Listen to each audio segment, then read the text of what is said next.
What's up, guys? It's a moment for media to meatless, and today I want to talk about how to stay motivated to not only stay raw vegan,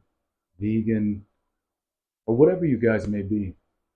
Listen, let me say, I don't want to alienate anybody with this channel. So if you're omnivorous, if you're carnivore, if you're any of those things, you're welcome here. You're not, you know, like your family as far as I'm concerned. It's not like us on this side and them on that side. So I don't want to take any part in anything like that. This channel is about my experience and the experience of people that I've worked with and the experiences uh, that I've read about, the studies, the science, all of that stuff coming together. But ultimately, my experience is going to be the bulk of what this channel is about.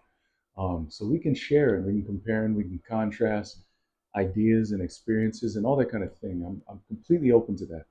Um, with that being said, I want to say with this video, I want to tell you guys some of the ways that you can stay motivated to not only stay raw vegan, but some of the ways that you can stay motivated to stay healthy, some of the ways you can keep your motivation to keep working out, keep getting your 10,000 steps a day, keep um, reading books that are teaching you things, all of these different healthy habits that take a certain amount of discipline. I want you guys to stay with those things. And in this case, particularly with being raw. Excuse me, guys, I just burped like 3 times. But there's a lot of pressure, right? There's a lot of, even if no one says anything, there's a lot of pressure to conform to the way that everybody else is. There's a lot of pressure to be the way that you used to be. There's a lot of pressure to take the easy, very often trodden path.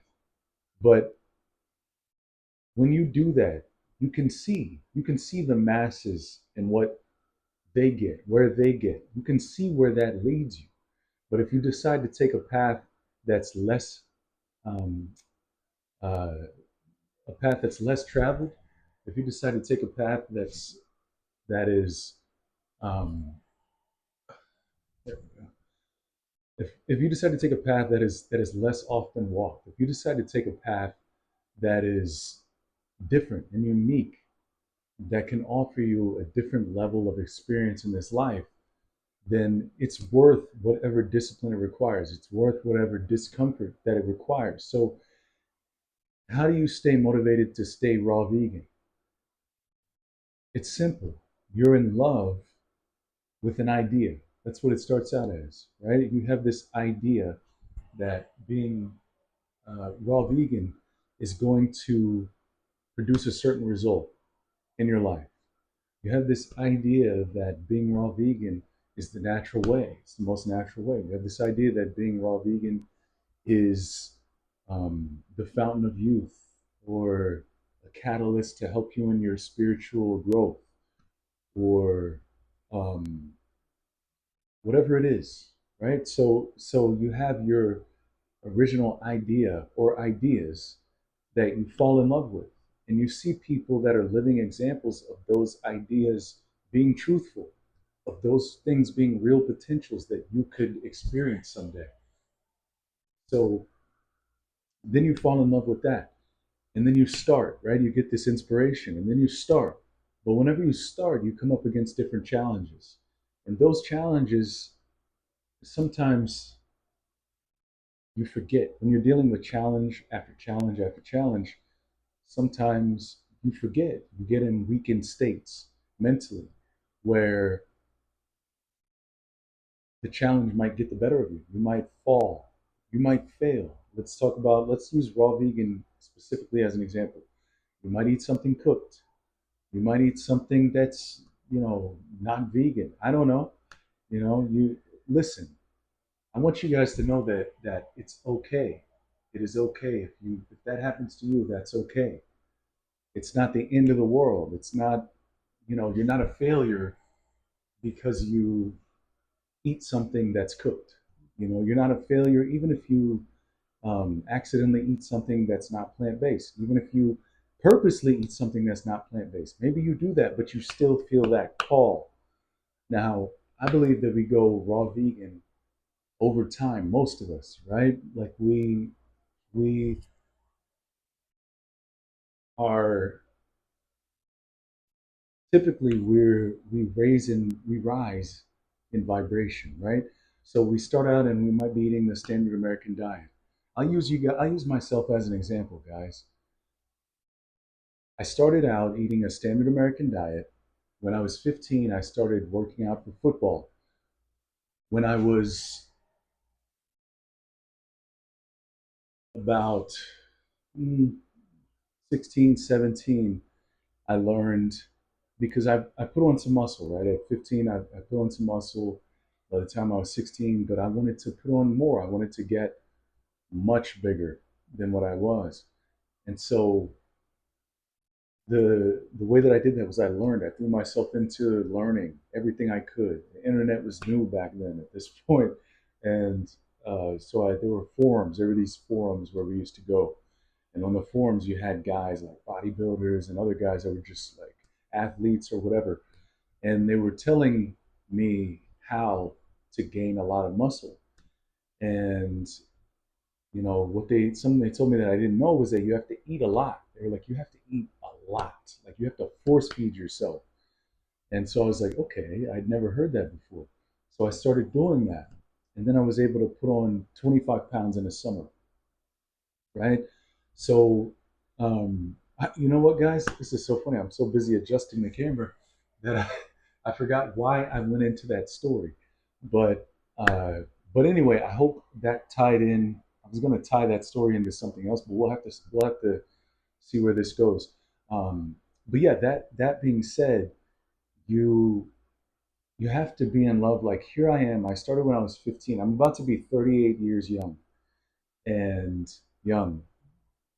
Say that, right? Um,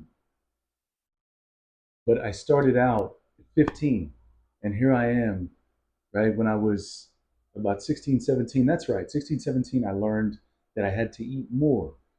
Then when I was, about oof, 19, 20, yeah, 19. When I was 19, I learned how to eat healthier, like a typical bodybuilder or athlete would want to eat, right? So, like vegetables, protein, meaning some form of meat or eggs or protein powder, and a carb source, like a complex carb source. And that's what I would eat. That was like basically all my meals were like that. And I was eating 6 times a day. And that's how I, made a tremendous amount of progress at that point. And then when I was 23, I learned more about health, right? I started learning a bit more about health because I had this awakening of consciousness. I had this opening of my consciousness, and that led me to questioning everything more and becoming much more aware of a lot of different things. And so I stopped doing certain things, like I stopped eating fast food. I stopped um, eating pork. I stopped eating red meat, and uh, so that happened at 23, right? And then also when I was 23, I got my first glimpse at raw veganism, but I didn't hear that name and I didn't know what it was. I just saw a raw vegan and I immediately resonated with that. Without the name, without the label, without understanding, just being like, that's how we're supposed to eat. I just know it and I'm going to eat like that someday. And I didn't actually end up making that switch until a lot of years later. Oh man, 10, like 10 years later is when I made that switch. Now I went vegan at 30, but I never did go raw vegan until I was until quite a bit later. So, but the thing about it is, when I went vegan, I felt great, right? When I went vegan, I was led to go vegan. I was led to do that, and it resonated with me. So it was the perfect thing at the time. And then when I started feeling the pull to go raw vegan, right? From within, guys. I'm talking about from inside, not from outside. I started feeling that pull to go raw vegan. And then I took some time, of course, and I always learn about everything before I do it. That's my nature is I question everything and I want to know why, I want to know how, I want to know what, I want to know everything. That's how I have my knowledge base of nutrition. And yes, I'm a certified trainer and I work with people one on one, but I got my knowledge for me. It was my passion is something I really cared about. And so that because of that, I've never had trouble staying on the path because it's always been me being true to myself, right? And so what I'm trying to say is if you're supposed to go raw vegan, you'll feel some sort of a pull to it. There'll be an interest. There'll be a burning desire. There'll be a passion for it. There'll be something. It shouldn't just be, well, so and so said raw vegan is good for you, so I'm going to go raw vegan. You can do that, but that is not, in my opinion, something that's going to last. That's not, in my opinion, something that you should even do, right? Because there's a certain level of consciousness that you have to have as a raw vegan, or it's just not going to resonate. It's almost like two people of completely different vibrations that just clash and don't resonate. And you don't want to be that, right? So when it's time to go raw vegan, you'll feel something. It may just be an interest in raw veganism, and that's perfectly fine. You may just have an interest in raw veganism. It doesn't have to be super deep. But my point is, all these different ways of eating represent a different level of consciousness. So as you grow in consciousness, your eating will change. For me, along this entire path, I was meditating, right? I started meditating first at 21, 22, and then every day at the age of 23. I started meditating. I've meditated from 23 to now. I'm about to be 38. So that's 15 years and just about 15 years. So in growing in consciousness, in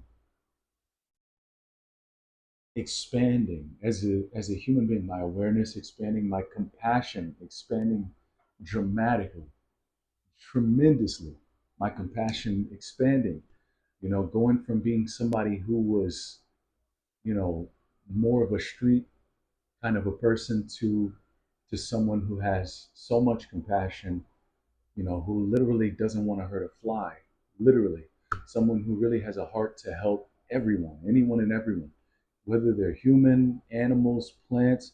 I think a lot of, excuse me, a lot of people that are vegan do not have a heart to help humans. They have a heart only to help animals. But if you really want to be a vegan activist, if you really want to be someone who helps the animals, you have to care about the people. You can't just care about the animals. So a lot of people get really down on people when it comes to veganism. You know what I mean? And people not wanting to go vegan. um, and they start to feel negative about people and humanity, and they say bad things about people. That's very, very detrimental. That's not a helpful thing at all. And it's not, if you think that way, you ain't going to help nobody because you're selfish. At the end of the day, you think the animals are what's most important. And what you don't have is compassion for people. And if you don't have that, people don't care about you unless you care about them. Okay, people like you because you like them. People will come to love you because you love them. Now that when we start getting all into semantics and you start talking about romantic love and, well, I love this person, they didn't love me back, that's infatuation. That's a whole different story. And I'm not going to go into that because that's too complicated. And we don't want to make a whole video about that right now. But what I am saying is people will reflect back to you what you first feel about them. The way that you feel about them, they will reflect that back to you. In other words, if you care about somebody, they're much, much more likely to care about you. So if you really don't care about somebody, you're just like, oh, you're wrong. You should be doing this and you shouldn't be doing this. Do you really think that person is going to change or care what you have to say? No, they don't. They do not. So that's why I don't believe in forcing people to go vegan or forcing people to be healthy or anything, because I don't know where they're at in consciousness. They're showing me where they're at in consciousness. If I don't listen, then I am a person who I think I'm here and really I'm down here, because I don't even have the awareness and the compassion to understand that we're not all in the same place and we're not all in the same journey. We're not all going down the same path. So that's something important to keep in mind, guys. It's not your job to turn people away from whatever their ways are. It's your job to be an example and to live from the inside, letting your inner voice guide you to where you want to go. And when it comes to being raw vegan, that's no different, right? You have to let that inner voice guide you. That's your guide. And everyone else has to do that too. And if their inner voice is not guiding them to do that, or if they can't hear their inner voice because they're too clogged up and so on and so forth, it's not your place, unless they ask, to tell them do X, Y, Z. That's not your job. Your job is to love them where they're at. Your job, I'm going to repeat that, is to love people where they're at. I'm a parent, and being a parent is the greatest lesson for learning to love people where they're at. It's very, because your children go through all of these different phases. So you have to learn to love people where they're at. That's super, super important. And that includes you, that includes yourself first and foremost. You have to love yourself where you're at. So if you're not ready to go raw, if you don't feel that pull to go raw, then don't go raw. Just be vegan. If you don't feel the pull, if you don't feel aligned with being vegan, then don't be vegan. Do what you feel inside, okay? I'm not talking about you get upset for a moment and then you're like, oh, I just want a chocolate cake right now. That's different, okay? I'm talking about your internal guiding voice, okay? So you have to get in tune with that. And of course, being raw is going to help you with that, but you have to be in tune with it enough to hear yourself and feel yourself being guided towards being raw. So anyway, with that being said, guys, I don't want to make this video any longer. It's already almost 20 minutes, but listen, I love you guys. Thank you guys for watching. Thank you guys for commenting. Thank you guys for subscribing. I really appreciate it. And let me know what topics you guys want me to talk about. My slogan here is developing the mind and body as one. So we deal with physical and we deal with mental, both. It's two sides of the same coin. You need them both, and they have to come together and be congruent, or you're going to end up with nothing. So, so my email will be down below if y'all want to work with me. Hit me up. We'll schedule a free 15-minute call, and we'll see if I can. I definitely can help you, but we'll see if we click and if we can work together. And I'll see you guys in the next one. Okay, peace.